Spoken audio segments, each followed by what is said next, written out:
Boom, boom, boom, boom, boom, boom, boom, boom, boom. Now tell me what you gonna do, but it ain't nowhere to run. When judgment comes for you, when judgment comes for you, tell me what you gonna do, when it ain't nowhere to hide. When judgment comes for you, 'cause it's gonna come for you. Making it for water, easy, see something Charlie.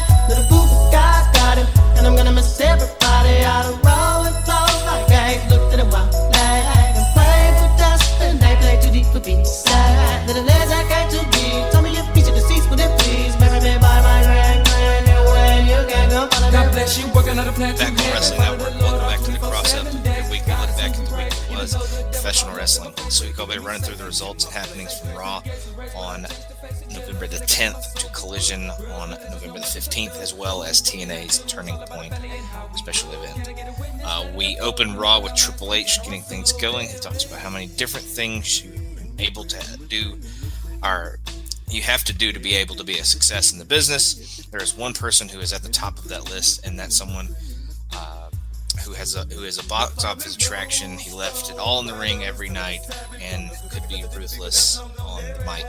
That man did everything to make the business as big as possible because he loves it so much. So here he is, and John Cena comes out to a absolutely thunderous applause in Boston. He gets a standing ovation. They cheer for him. Cena finally talks about how this is a huge group effort around here and how everyone makes it work. Says it's the last time, but now we get to see what he wants to do in his last run. That brings us to Saturday night's main event, which is going to feature WWE versus NXT matches because Cena wants to make younger stars to get the chance that he got back in 2002. Finally, though, he wanted to come to Boston one more time. He says the first time he saw a WWF show, obviously it got bleeped out, was in the old Boston Garden, and now he gets to do it in the new Garden on his way out. This brings out Dominic Mysterio to interrupt him. He has something to say to Triple H. He says it in Spanish. Mysterio then brags about it being a great Intercontinental Champion, and his celebration was interrupted. Now he's interrupting an old man celebration, but Cena tries to calm things down between him and Dom as they have no beef. Dom then says, let the grown men settle things and speak when spoken to, or it's going to get physical around here. The fans chant, "You fucked up," at Dom. Cena says Mysterio has screwed up because he is invincible in this city tonight. Wrong place, wrong time, wrong guy. Out of respect that Cena has for Rey Mysterio, he's going to let Dom walk away. Dom gets in his face, and Triple H says he agrees with the people's thoughts on what Dominic did. Triple H calls out Dom for saying anytime, any place, any era. And he then says, well, let's do it right now, right here in this era, and let's do it for the Intercontinental Championship. So we have our next match, and John Cena becomes the new Intercontinental Champion when he was able to roll through a frog splash and does an AA. After the match, Cena thanks the fans for letting the champ be here one last time. So he finally completes the Grand Slam. Never won the Intercontinental Championship before this. Was kind of an outlier as a person who had never become a Grand Slam champion. He had all the other belts, obviously. He won the U.S. title, pretty much every world title that there's been, tag team titles. So he finally completes the Grand Slam. But then we go to commercial. We come back. Cena gets a big reception in the back from pretty much the whole roster, including telling Rey Mysterio that Dom is a good kid deep down. Cody Rhodes then pops up, and they shake hands and hug a little bit. So everything, despite all of their problems throughout the year, is good between them. We then look back at last week with Logan Paul joining up with the Vision to lay out CM Punk. We then go to our first Last Time Is Now tournament match where Rusev defeats Damian Priest. He goes after Priest's injured eye and then follows it with a Machka kick and gets the pinfall victory. We then go to AJ Styles and Dragon Lee. They are looking for some more challengers, talking to Adam Pearce. Adam says he'll work on getting them some challengers, but for now, do they have a team name? Lee suggests Dragons with Style. He says it in Spanish. I can't remember exactly what the words were, but he translates. Obviously, the two of them translate it.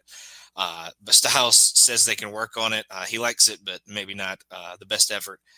Then they walk away. Maxine Dupree comes in and says she's ready for Becky Lynch. Pierce says the title match will happen next week at Madison Square Garden. And then Pierce walks away, and Becky pops up and decks Dupree in the face and says she'll never be ready to take anything from Becky. We then get CM Punk out to the ring to cut a promo. He's ticked off and wants to call out a douchebag right now before he has the chance to interrupt. We're in Boston, so he's here for a fight with Logan Paul. If Paul has his eyes on CM Punk's belt, Punk is going to get to have his boot on Paul's neck. Logan Paul then comes out. He talks about how he has been hit in the face by Floyd Mayweather, but that was nothing compared to getting hit with the tsunami last week. That opened his eyes to a whole new vision. Who comes out to join him? Paul Heyman then rips into CM Punk, talking about how Punk could only be more unlikable if his name was AJ Lee. Obviously, poking the bear at Punk for his wife. Punk then laughs that off, saying AJ would take them all out, but he has to do it himself. Jey Uso then comes out to kind of even things up a little bit, and Cody Rhodes joins as well. Punk then goes after Heyman, but Logan, of course, makes the save, only to get sent into the barricade. Cody then brings a chair in and knocks Braun Breaker down, and Punk gets a chair shot into Reed's back as well, and the Vision and Logan Paul end up bailing. So we seemingly have a couple of teams forming up here, so we'll see what that may end up being, but we'll get to that in a little bit.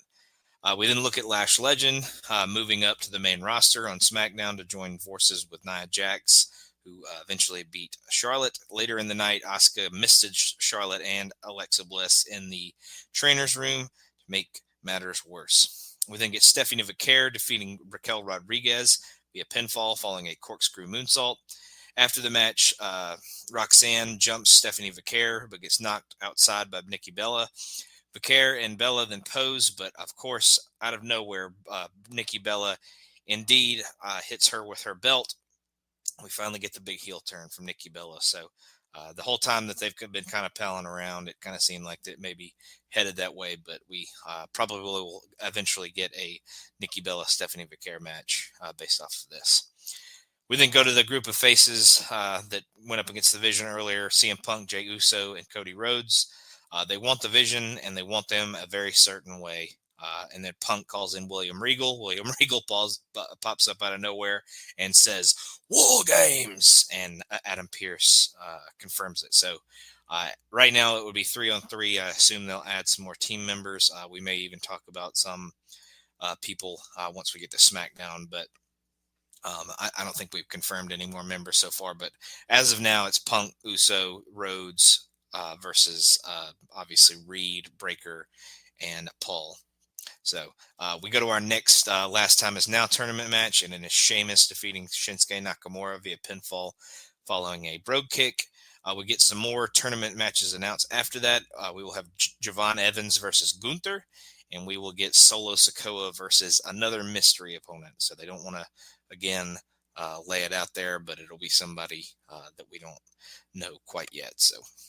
But then we go to our main event, and it is the Kabuki Warriors defeating Charlotte Flair and Alexa Bliss when Kairi Sane hits an assisted insane elbow on Charlotte, and they win the women's tag team titles. After the match, Alexa Bliss goes after Nia Jax, but gets dropped by her and Lash Legend. The Kabuki Warriors then come back in for a beatdown, but Io Sky runs in to make the save. And then Lash Legend forearms Sky down, and then the big beatdown is on until Rhea Ripley comes in and takes out the heels. And Kairi Sane actually gets Razor's Edge down onto a pile of her heel friends. And then Rhea Ripley issues the War Games challenge for the women's War Games. So seemingly it will be Charlotte, Alexa, Rhea, and Io versus the Kabuki Warriors and Nia Jax and Lash Legend. So we'll get some more kind of updates on that as we get to SmackDown, but that seems to be where they're headed for now. None of the matches were particularly all that great here on Raw. The main event wasn't bad, but it wasn't anything to write home about. And it's kind of more to kind of get the belts off of Charlotte and Alexa and onto the Kabuki Warriors, but also just to set up War Games, of course. But as far as moment, I thought the moment for Cena was really cool. So Cena and Dom would be my match of the night for Raw. Not that it was particularly fantastic or anything like that, but Cena winning the only belt he pretty much hasn't held was really cool. So I will give it to Cena and Dom. We will move from there to NXT, though. The culling starts things out. Tatum Paxley is so happy with getting this far and wants to be champion for a long, long time. She knows she needs to listen to her friends, though, especially Izzy Dame. That gets her a bit of a lecture about how she can't just give everyone title shots, which Tatum thinks makes sense. Spinning the wheel was really fun, though, last week. Dame then says the last time she did everything for the fans, she wound up alone, which is when the culling came in to save her. She can't keep handing out title shots, but here is Fatal Influence, obviously. JC Jane says Paxley can prove it. It wasn't a fluke at Halloween Havoc by beating her again. Izzy Dame then cuts her off, and Tatum thinks about it and gives JC Jane a rematch at Gold Rush next week. And that doesn't have Izzy particularly pleased for Tatum, again, not listening to her. We then go to earlier today. We have our Evolve Men's Champion, Jackson Drake. He is pleased to be given a title defense at the Gold Rush show. He's less happy about defending it against Sean Legacy. Chelsea Green and Ethan Page then come in with Green bragging about regaining the women's U.S. title. As a result, Ava gives her a match next week as well. We then get Jasper Troy. He defeats El Grande Americano via pinfall with the Black Hole Slam, and he becomes the new men's speed champion. I think he won the match with about 20-something seconds left. So Jasper Troy already winning gold in NXT, and this will probably end El Grande Americano's run on NXT. As well, as he's no longer the speed champion. We then go to Joe Hendry. He appears next to Thea Hale, and they thank each other for last week. Now they are ready to win the AAA Mixed Tag Team Championships. For tonight, though, Thea is going to beat up Alba Fire, and, of course, Joe Hendry says, "Hale, yeah." So a little play off of Thea's name, obviously.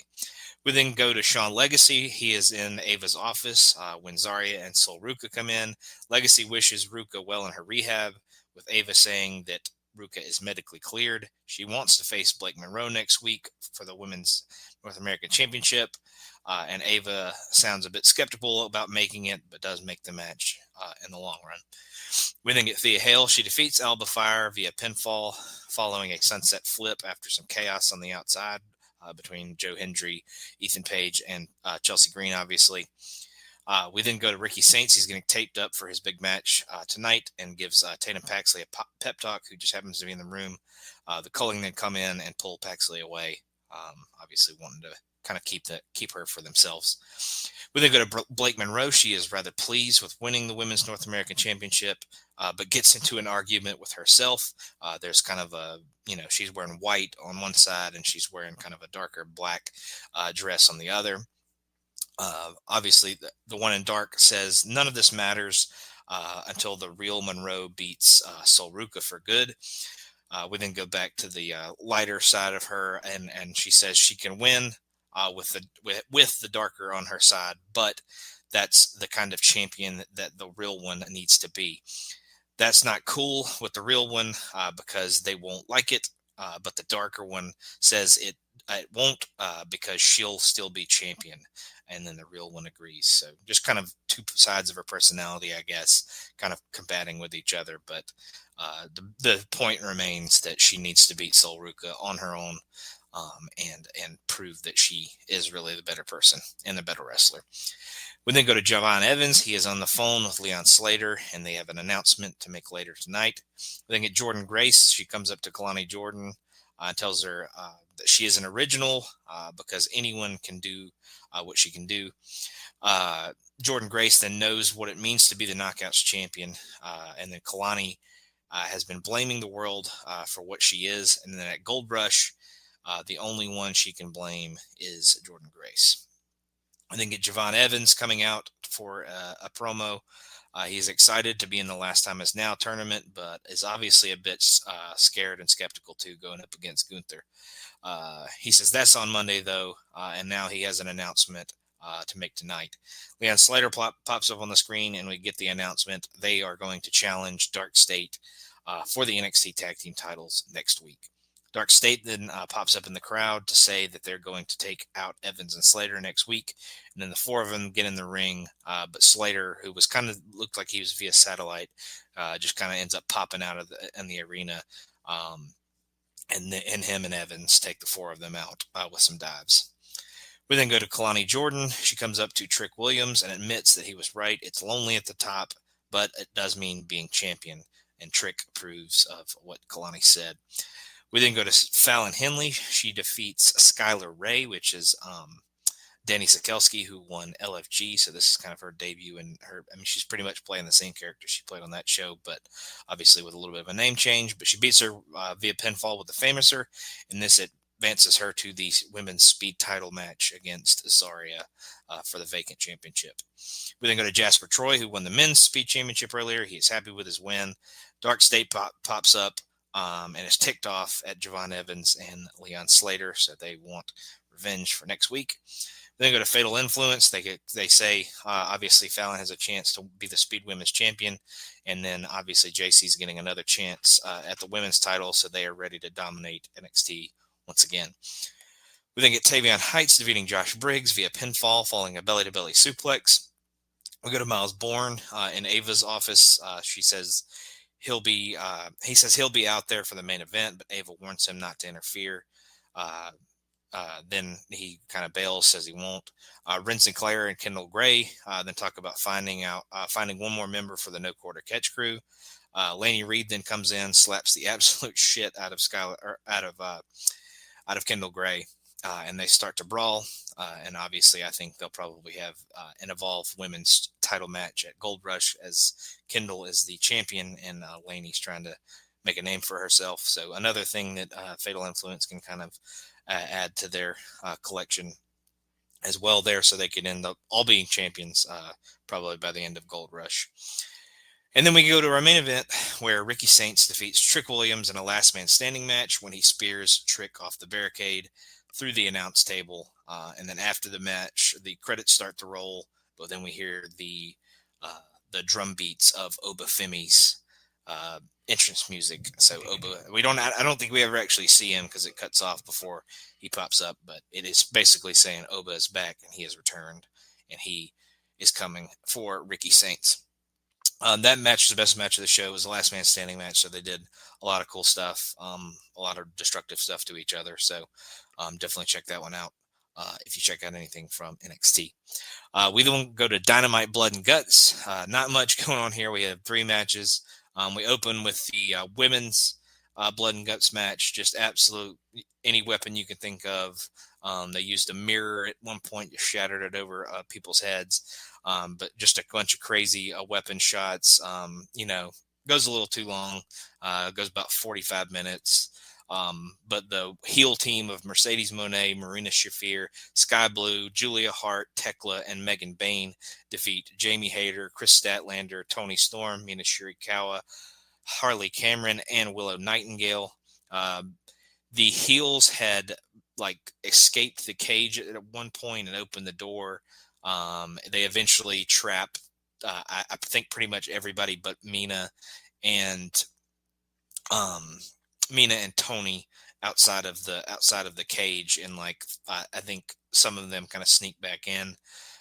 So I think really the only heel that kind of ends up on the outside of the cage at the end is Mercedes, because her and Statlander kind of go through a table. But most of them are holding Toni Storm in place, making her watch Mina get choked out in mother's milk by Marina Shafir. She's smothering her and choking her, and absolutely just, Mina struggling, and Toni eventually gives up and surrenders for her friend because she doesn't want to see her suffer anymore. So the heels with the big win.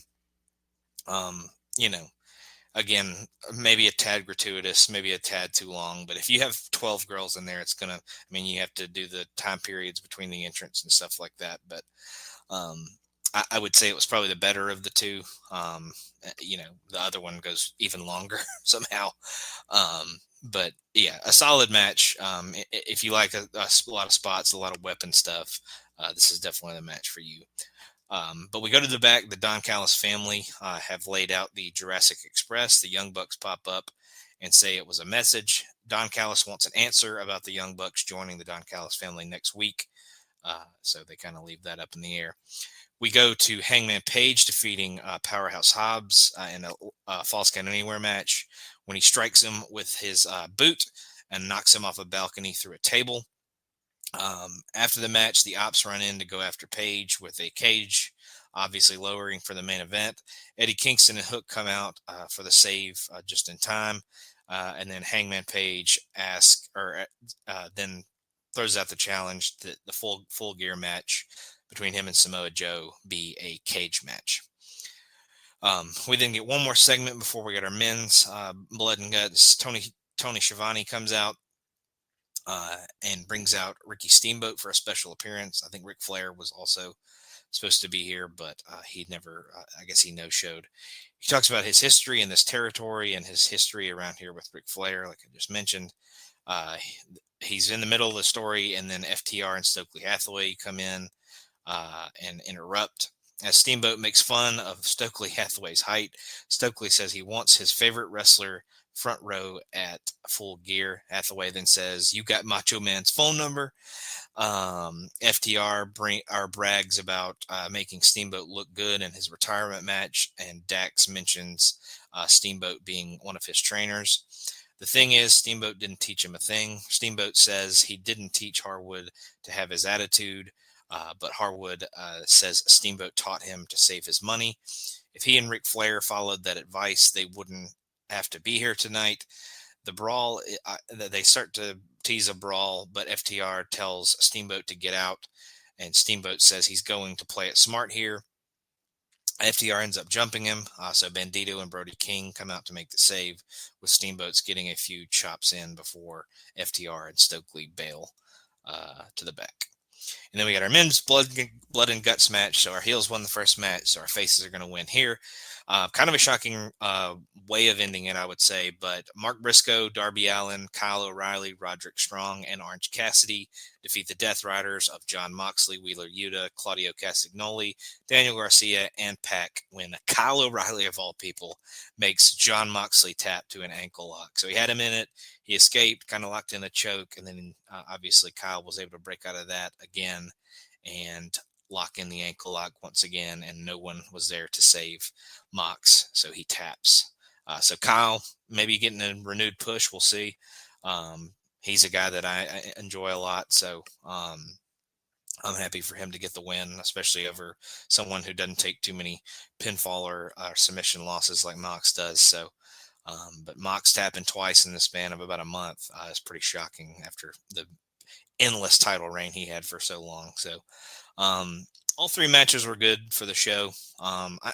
As far as just personal preference, I enjoyed the women's blood and guts match a little more than the Falls Count Anywhere and the men's blood and guts match. But all three are entertaining. I would just say go ahead and watch this whole show. It was worth it.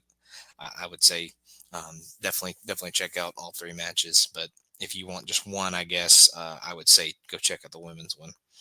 But we'll go from there to Impact. We open with Mike Santana cutting a promo.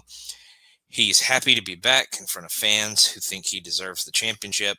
He knew it was going to be hard, but he believed in himself, just like his daughter believed in him. That kept him fighting and clawing, and now he's here as the world champion. He knows there's a target on his back, and he doesn't care what letters you come from, because you better bring the fire when you face him.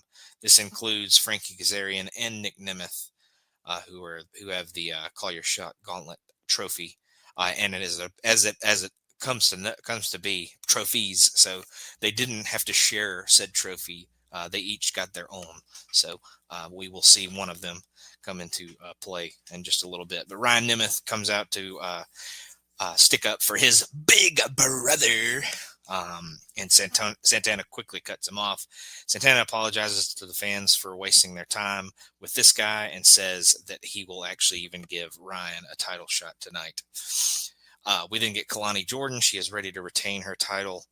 Mara Sade, Zaya Brookside, and Lei Ying Lee come up and say they'll win the title from Kalani. Zaya translates what Lei Ying Lee says, and who told Kalani that she will see her next Tuesday for Gold Rush, obviously for the Knockouts title match.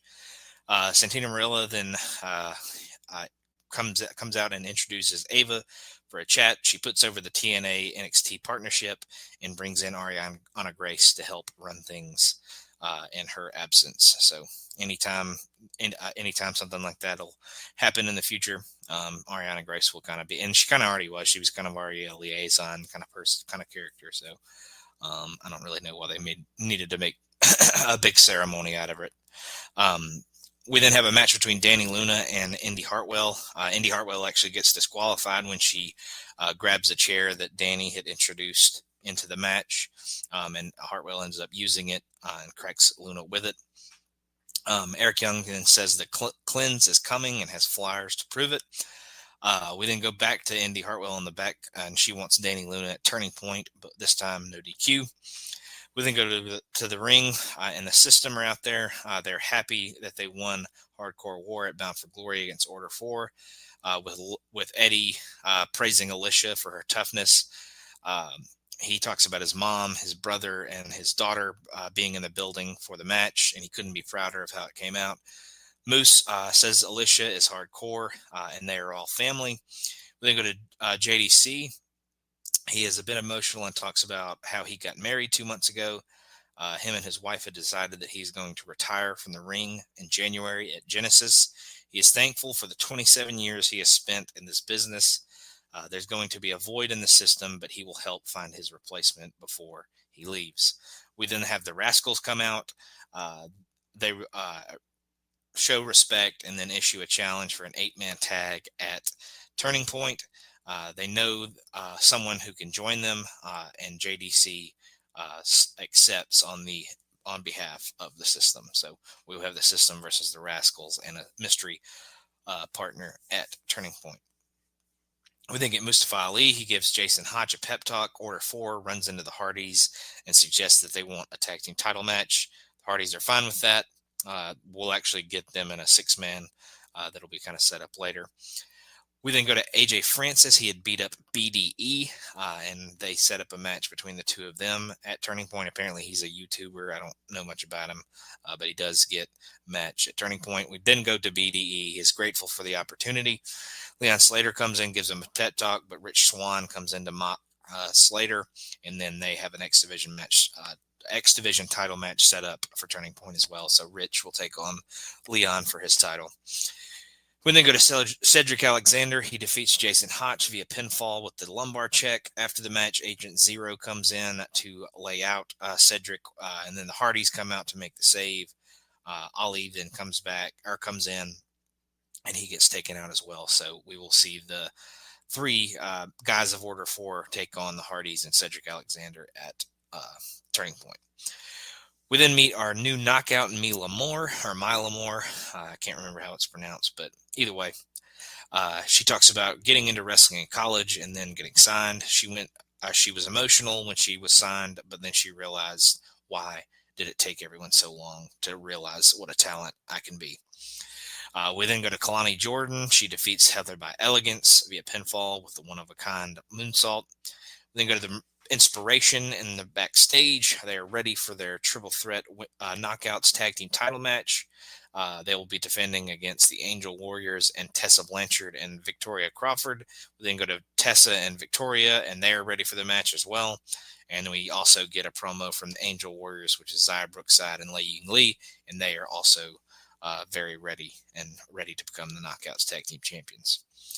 We then go to an Elijah concert. He talks about attacking Nick Nemeth at Bound for Glory because he didn't want to steal Mike Santana's night. He's still recovering from his tricep surgery, which is messed up with his guitar playing, but hopefully we can have a good time.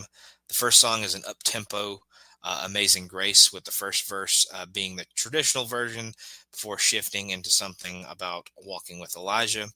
Mustafa Ali, obviously still banged up from the attack earlier, comes in and says no one cares about this concert and issues the challenge, like I said earlier, for the Hardys and Cedric at Turning Point. Elijah cuts him off and wants Ali right now, only to get hit with the microphone. Ali adds a guitar shot in and leaves Elijah laying. We then get what we perceive to be our main event, where Mike Santana actually defeats Nick not Nick Nemeth, but Ryan Nemeth via disqualification when he is jumped by a group of NXT superstars. Steve Macklin and the Hometown Man try to run out and help, but they get beat down as well. It's about 6 different NXT guys. I'm probably going to forget somebody, but it's Lexis King, Brooks Jensen, Robert Stone. Those are the 3 that really stand out in my head for some reason. Stax was in there. I know I'm leaving others out, but it's kind of the lower mid card of NXT. They seem pretty pissed off that they're getting looked over and stuff like that by a lot of people. But they come out, they absolutely beat down any TNA superstar that comes out. They end up really wrenching on Santana's arm. They even Pillmanize it with a chair. The NXT guys then leave, and then Frankie Kazarian, with his Call Your Shot Gauntlet trophy in hand, comes in and cashes in his Call Your Shot Gauntlet title match, and then Frankie Kazarian is able to defeat Mike Santana with a roll-up after Santana kind of sells the arm when he's going for the spin the block, and he kind of pulls up lame, and Kazarian's able to roll him up, and Frankie Kazarian is your new TNA World Champion after Kazarian celebrates, while Santana is absolutely crushed that his world title reign is ended just about as it started. So odd booking decision. Kind of like I said to somebody the other day, once Kazarian won the Call Your Shot Gauntlet trophy again, I felt like he was probably gonna actually be the world champion this time. He held it forever and ever and ever last year, and finally cashed in and was unsuccessful. But I kind of felt like if he won it again, he was going to win it at some point. I didn't figure he would win it this quickly. Hopefully, Santana either wins it back fairly soon, or maybe he'll head to WWE NXT. We'll see. But sad to see him lose it this quickly. As I've come to learn, based on seeing Nick Nemeth at Turning Point, he still has his Call Your Shot Gauntlet trophy. So apparently they split it and gave each of them one. So Nick Nemeth is still floating out there with a Call Your Shot Gauntlet trophy too as well. So he could even cash in on Kazarian before too long. So we'll see. But sad to see Santana's title reign end so quickly. But they kind of did this to Josh Alexander once he finally won it as well. So hopefully they'll tell a good story about him getting him back eventually. But as far as match of the night, I would go with Alexander and Hotch. Again, not the greatest in-ring show. Again, the main event was kind of cut off at the knees by the NXT attack, but they're kind of building to one of their special shows and stuff like that too. So they just didn't get a ton of time in ring, and they did more kind of segments and attacks and stuff like that. So, but Alexander and Hotch were solid for what it was, if not just way too short. But we go to SmackDown from there. We open with a recap. It looks at the setup for the Women's War Games match. Rhea and Io Sky come out to open the show. Rhea doesn't think much of the Kabuki Warriors, thinking that they have the numbers advantage. Now the Kabuki Warriors have nowhere to hide in War Games. Rhea then brings out their teammates, Charlotte and Alexa Bliss, with the latter saying they're in to end their opponents. And then Charlotte says she's out because she really doesn't like or trust Rhea Ripley, who thinks she is a snake. Rhea Ripley probably thinks the same about Charlotte, but with that, Charlotte walks away. So we seemingly are down a face woman in the War Games match. I assume she'll kind of work her way back in based on attacks and stuff like that. But for now, it is 3-on-4. We then go to the Last Time Is Now tournament match. Jey Uso defeats The Miz via pinfall following a spear and an Uso splash. Obviously, advances him to the next round. We then go to DIY in the back. They come up to Ilya Dragunov with Tommaso complaining about not getting his U.S. title shot. Nick Aldis is fine with how Dragunov is doing things, with Dragunov saying tonight's shot is going to someone who fights with honor and respect. Nick Aldis then leaves and runs into Paul Heyman and Bronson Reed. We come back from commercial. Heyman talks to Aldis about the War Games agreement, which says Heyman can pick any wrestler from any show to be on his team. Aldis already knew this, but here is Cody Rhodes to interrupt their conversation. Rhodes wants to fight, and a match with Bronson Reed is set up for later. Heyman says that's not good enough because it should be a title match.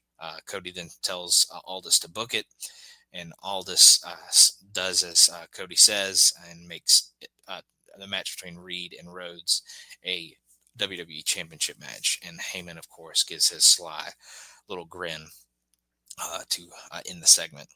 We then have Ilya Dragunov defeating Axiom in the U.S. title open challenge. He hits Torpedo Moscow and the H-Bomb back-to-back to get the victory.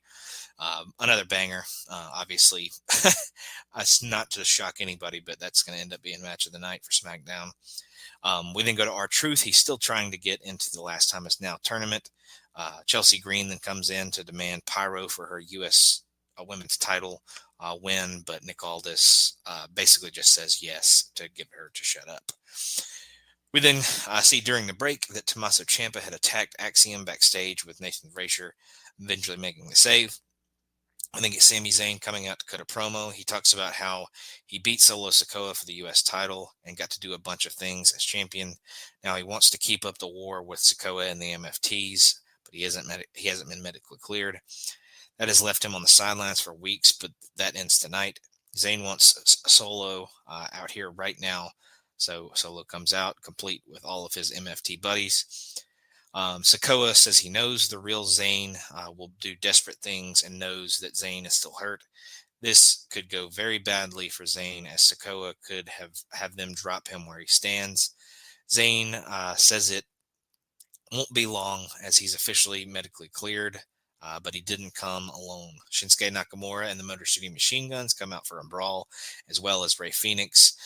Rey Fenix eventually hits a big corkscrew dive out onto all of the MFTs, and the faces end up standing. So we could get another kind of lower but mid-card kind of War Games, but we'll see where they kind of go with that later on. We then get Jey Uso and Cody Rhodes. They run into each other in the backstage, have a nice reunion, kind of dap up a little bit. Jimmy comes in, says he has their back tonight and at War Games if they want him or need him. Solo Sikoa wants Sami Zayn, so Nick Aldis makes a Survivor Series match. So it's just basically like a classic old school Survivor Series match, but it is for the SmackDown before Survivor Series. So they always kind of make one big match before the big pay-per-views. So I don't know why they can't just throw it on the pay-per-view as well. It wouldn't hurt, but if you want to hype up the show right before the big show, I also understand it. But we then go to our next Last Time Is Now tournament match. It is LA Knight versus his mystery opponent, and it ends up being Zack Ryder. So he doesn't go by Cardona. He comes out as Zack Ryder, comes out to his old music, has some old tights and some old gear, and I think he even had new merchandise. LA Knight is able to defeat Zack Ryder, though, and he does it via pinfall following the BFT. So cool little pop-up by Ryder. I don't think he was ever going to win, but definitely a solid little thing because Ryder obviously has some history with Cena as well, as they kind of teamed up a little bit there in like 2012 or so. We then go to Io Sky, Rhea Ripley, and Alexa Bliss. They're looking for a replacement for Charlotte, but get jumped by their opponents with Lash Legend and Nia Jax laying them out. We then go to Jade Cargill defeating B-Fab via pinfall following Jaded. After the match, Michin comes in to check on B-Fab, and Jade isn't all that impressed with Michin either.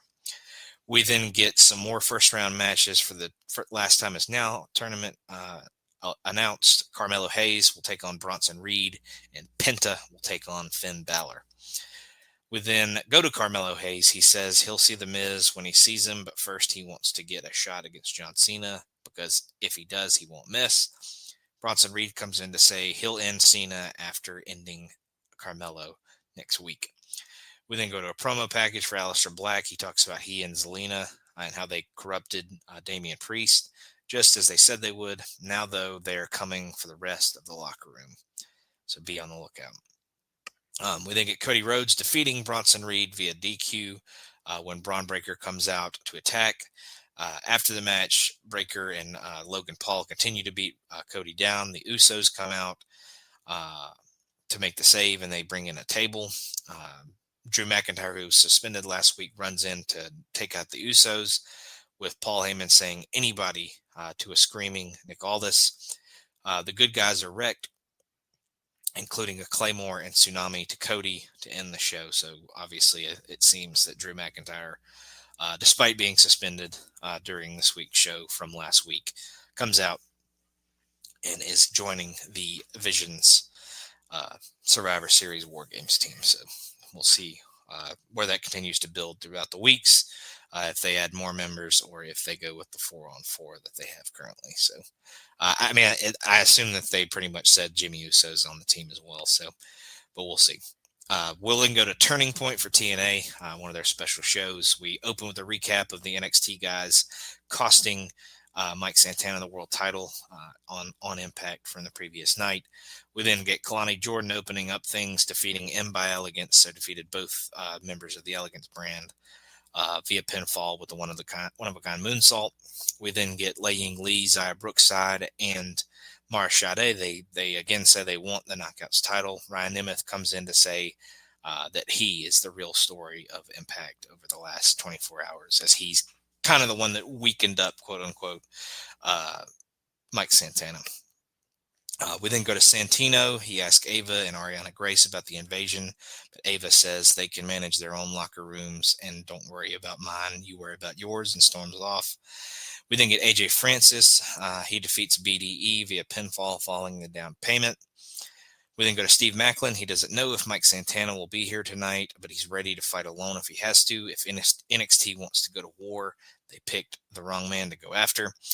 We then get Indy Hartwell. She defeats Danny Luna via pinfall, following a Hertz donut on a chair. It was actually a really brutal end of the match. I thought it was pretty devastating looking. So pretty hot in there to that match. Santino then comes up in the backstage and apologizes to Ava for earlier, and they seem cool as Ava once again kind of walks away. We then get the Inspiration retaining their Knockouts Women's Tag Team Championships. Mila Moore ends up replacing Tessa Blanchard here, so her and Victoria Crawford were on one of the other teams, as were the Angel Warriors, and the Inspiration ends up winning the match with the Idolizer on Xia Brookside.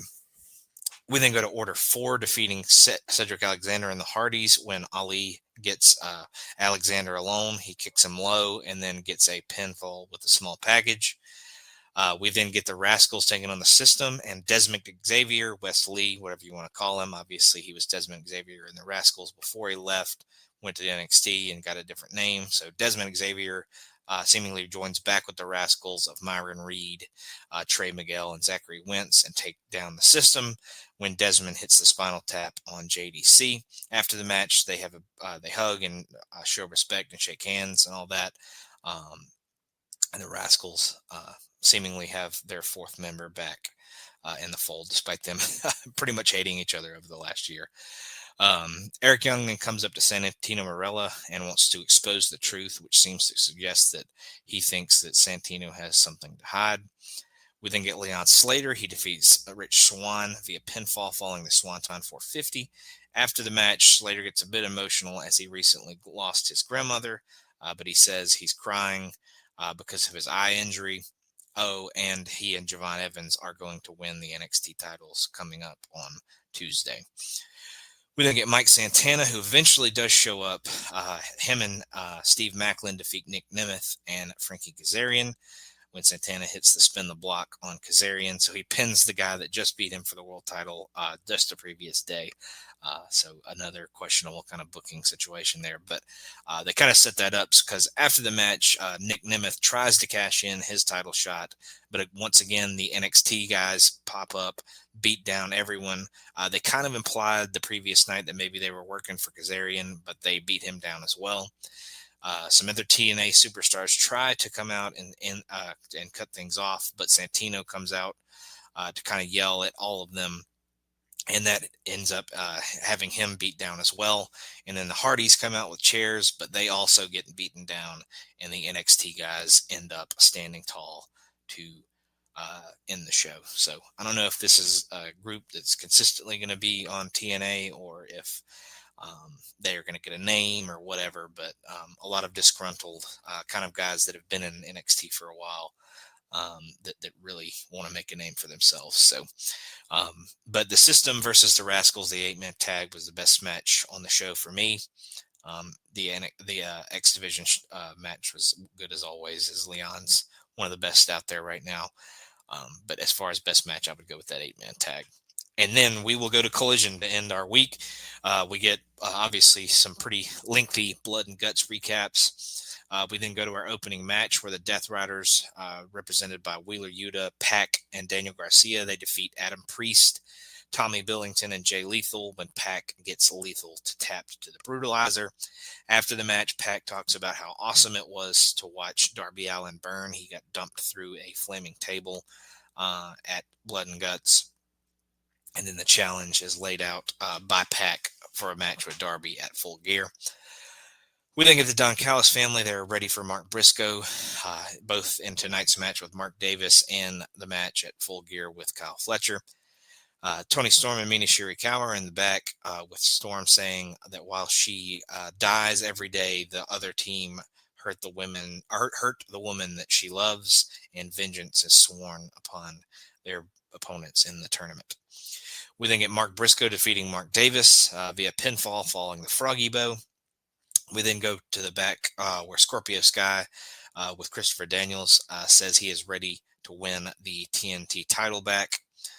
We then go to Josh Alexander. He breaks Michael Nakazawa's ankle and challenges Kenny Omega to a match on Dynamite.